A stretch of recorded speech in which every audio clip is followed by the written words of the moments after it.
In this video on Coptic bookbinding, I'm going to demonstrate how to sew the endbands.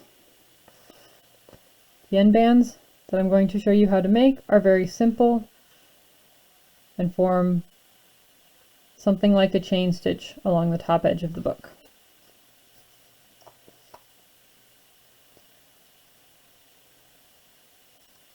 You have a choice whether you want to pre-punch the holes using your awl or simply punch the holes as you go with your needle.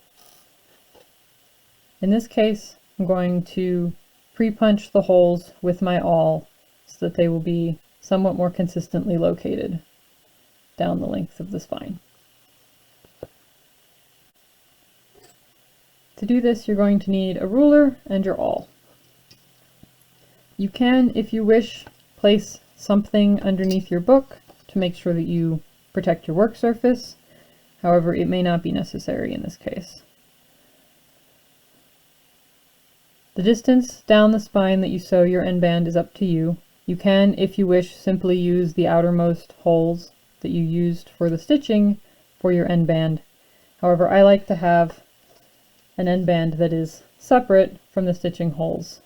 And I generally place my holes for my endbands about halfway between the outer stitching hole and the edge of the book.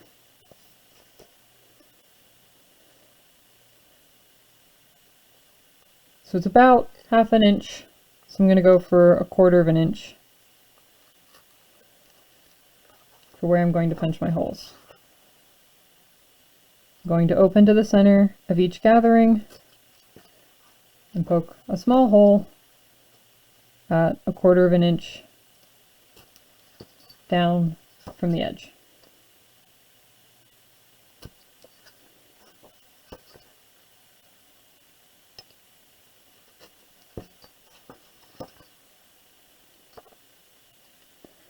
You want to be careful when you're doing this to punch straight through the spine and not punch into neighboring gatherings for the cover.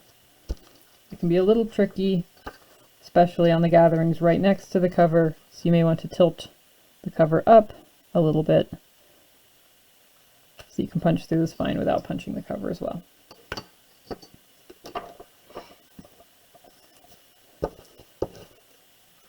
You're going to need waxed linen thread, and the length of thread that you're going to need is approximately the distance between the edge of your book and the holes you punched, times 2, because it's inside and outside, times the number of gatherings that you have. The way I do this is I will measure out the distance for the number of gatherings that I have, and then double it, and then add a little bit just to be sure. In this case, because I have some leftover thread from stitching the main part of the book that is even longer than I require, I'm just going to use that, and it should be enough to sew both endbands.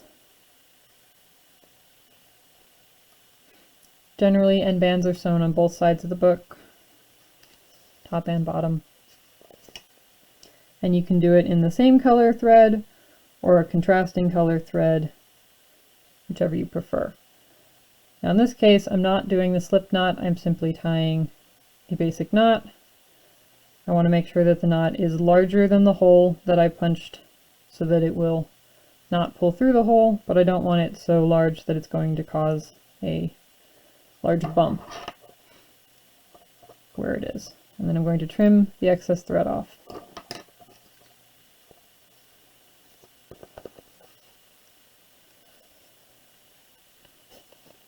I'm going to start at the rightmost gathering and work my way across.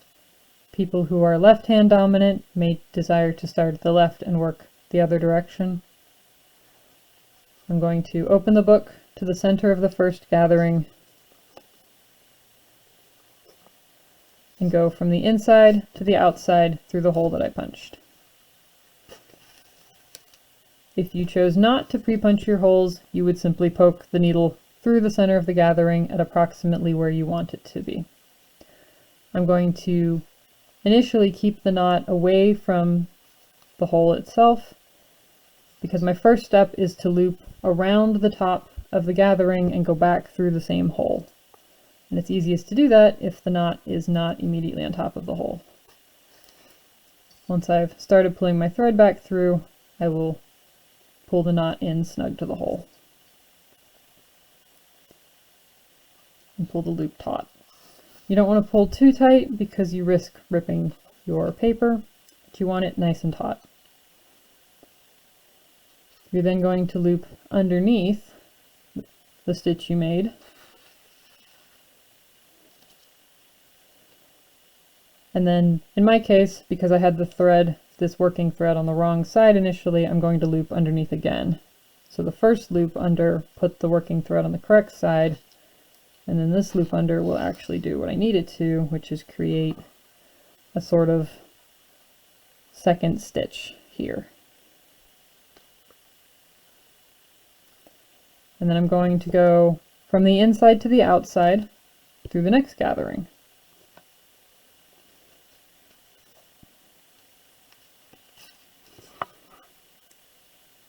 I'm going to form this loop that will go around the gathering, but before I tighten it, I'm going to loop my needle back through the loop.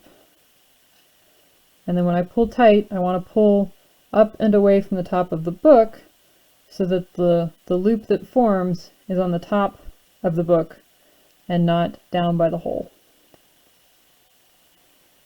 And I'm going to do that to every gathering.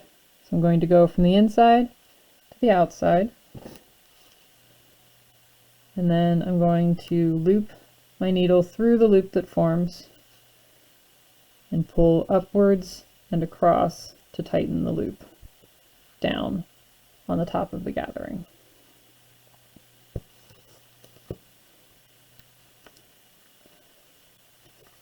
There are different styles of sewing the endband for Coptic bookbinding. This is one of the simplest. It adds a little bit of stability to the book, and it looks cool.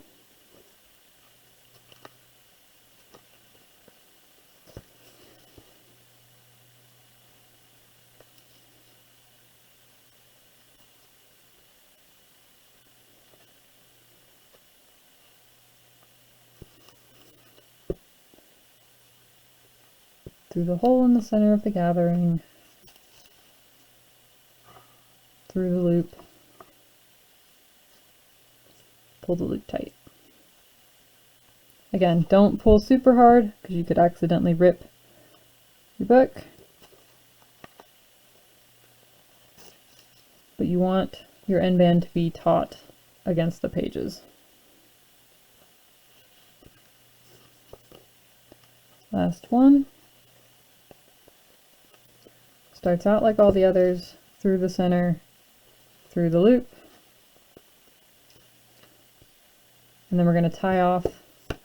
We're going to go to the inside of the book. We're going to loop through the short stitch,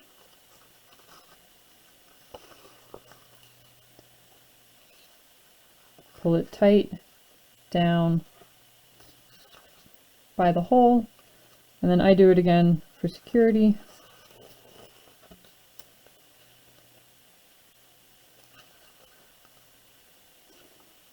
Just like that. Trim your extra thread, and then do the same thing on the other side of the book.